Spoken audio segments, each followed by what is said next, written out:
Thank you, Jim, and I hope everyone can hear me okay. I'm Lucy, I work for SafeLives. We are a domestic abuse charity, and as Jim said, I've been invited along this afternoon to talk to you a wee bit more about the findings from our Scotland-wide domestic abuse survey. I will be providing a quick overview through this session, and what I will do is post a link to the full report in the text after my input so that you can have a look in a wee bit more detail. Could I have the first slide up, please, Jo? Thank you. So Whole Life Scotland is one of the current programmes that I oversee. The work on the ground is led by a small but brilliant team with an engagement lead and a research analyst, Jen and Lindsay. And I thought it was important to say that the premise and the objectives from this project came from a smaller data set that we gathered back in 2017 when we worked with a small number of women's aid groups in Scotland, looking at the journey into those services. And although it was a small data set, there were some indicative findings around a postcode lottery of support, and also lengths of time to get into the services seemed quite long, and also that some victims of domestic abuse were possibly hidden from some services as well. So we wanted to unpick that a wee bit more. So we went to the National Lottery Community Fund and secured 3 years worth of funding to explore that concept further. Could I have the next slide, please, Jo? Thank you. So the purpose of the overall programme is to do a deeper dive into the journey that people experiencing domestic abuse take to access specialist domestic abuse services, with an overall view of looking at improving the response to domestic abuse at a wider level. The bulk of the work within Whole Life Scotland is site work at local authority level. So we have been working with both practitioners and survivors to look at what's happening for them locally, and that's been along themes. So last year we worked in Renfrewshire looking at the intersection of mental health and domestic abuse service provision. This year we've been working in Stirling, looking at people experiencing domestic abuse who also have a learning disability, and we've got reports available on both of those pieces of work, which I can send on to anyone who'd like to see them. We're currently working in Aberdeen City, looking at people aged 16 to 25 and their experience of accessing domestic abuse services. But all of this work has been guided by a data, voice and practice approach. So that means really unpicking what's happening through producing an evidence base, listening to both survivors and as many practitioners as we can get hold of, but also thinking about practice, so creating tools, training, toolkits, etc., in order to really promote excellent ways of working, but also addressing less effective ways of working. And all of this has been done in a really collaborative way. Next slide, please. Thank you. So the fundamental outcome of Whole Life Scotland is to amplify the voice of survivors of domestic abuse. That's the heart and start of the entire programme. And we've been doing this through surveys, both the national one that you hear about today, but also at a local level, through running focus groups with people with lived experience. But also about 6 months ago, we created an authentic voice panel. So that's 10 women from all over Scotland with different lived experience of domestic abuse and from different backgrounds. And those women have been helping us to shape the outcomes of the project, to share their perspectives and co-create the resources that come out of the work. And much of this has been project focused. However, we've also been able to the panel have been able to support work on a wider level. This week, for example, they have been doing some user testing with Social Security Scotland to look at the guidance that they put out around domestic abuse. Next slide, please. Thank you. So in terms of the National Survivor Survey, it was a key outcome of the authentic voice element of the work.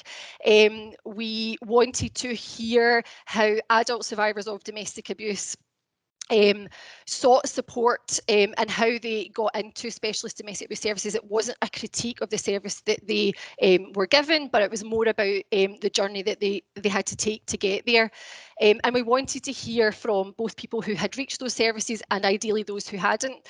It was an online survey, it was quite a short survey, and it was developed co-creatively with people with lived experience.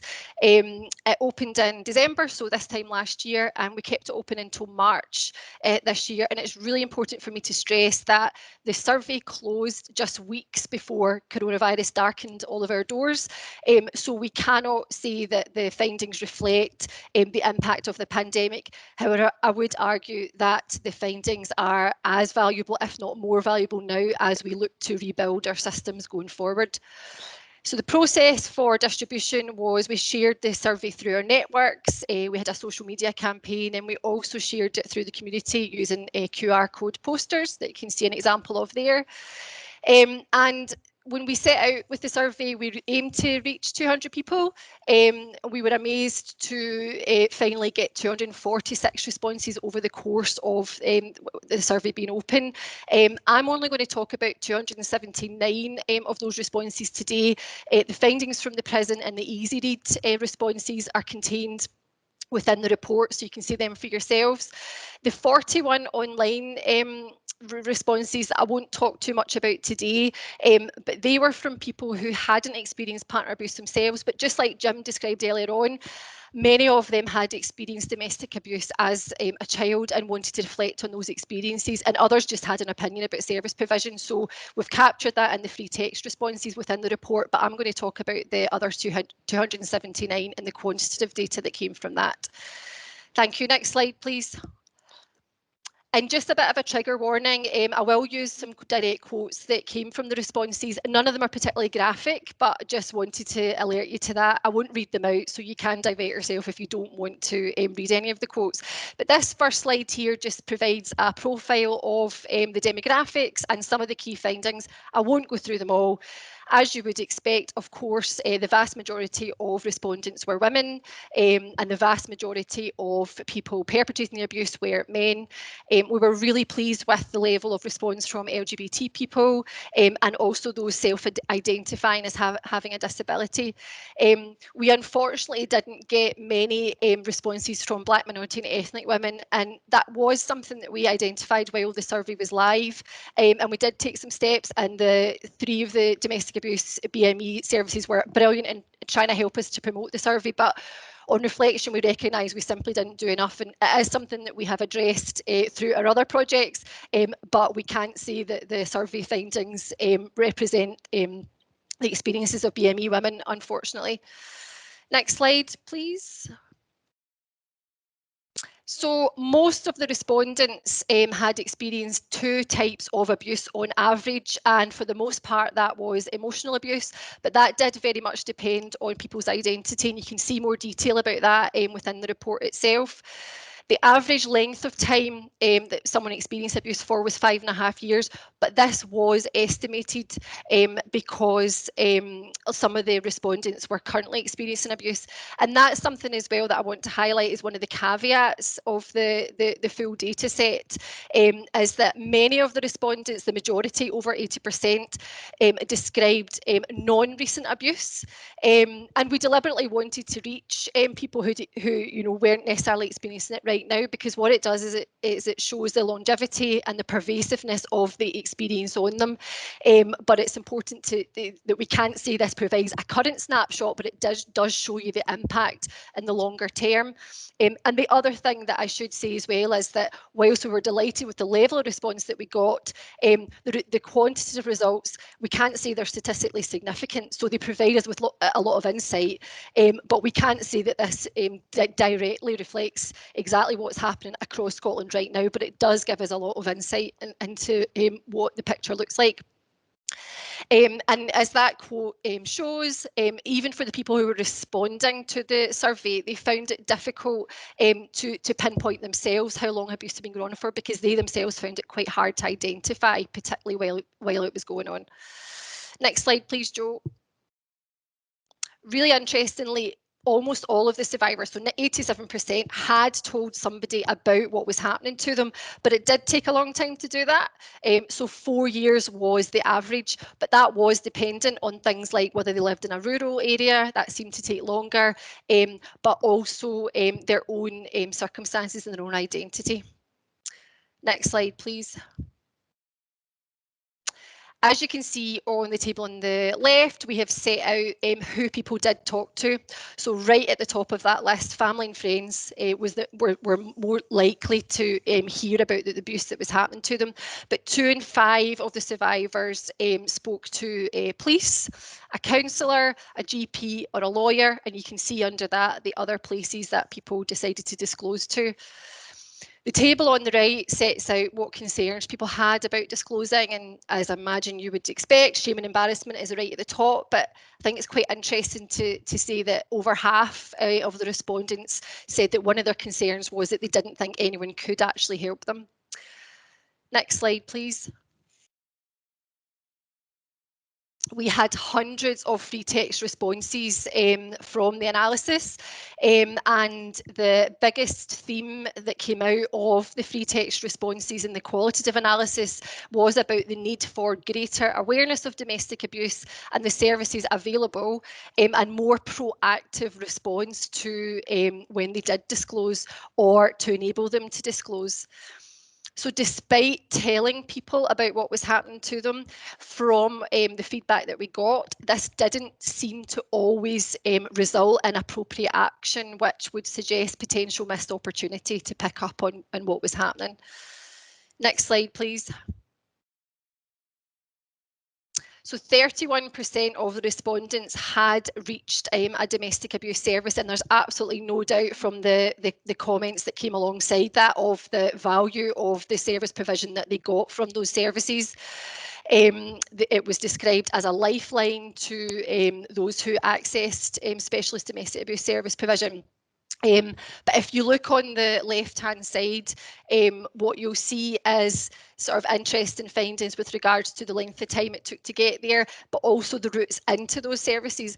So half of the women had self-referred to services, and when we asked follow-up questions about that, the majority of people said they'd self-referred after actively themselves going online and finding the information, which they found quite easily, which is great, but only 17% of that 48% said that they had been signposted by a professional.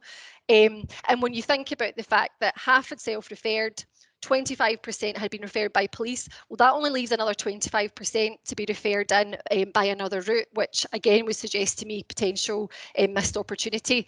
And if I can take the example of GPs, 38% of respondents said they had told their GP, but only 2.4% of referrals into a specialist domestic abuse service had come from a GP.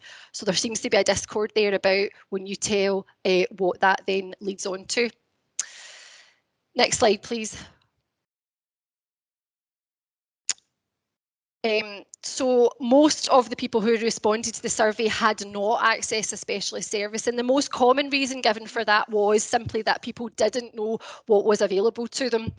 And if you look at the quote there, this particular person had told their lawyer, but that the lawyer wasn't able to give them any information about what was available to them. And in fact, in the free text responses, lawyers and GPs came up quite often in terms of perhaps needing greater awareness about what was out there.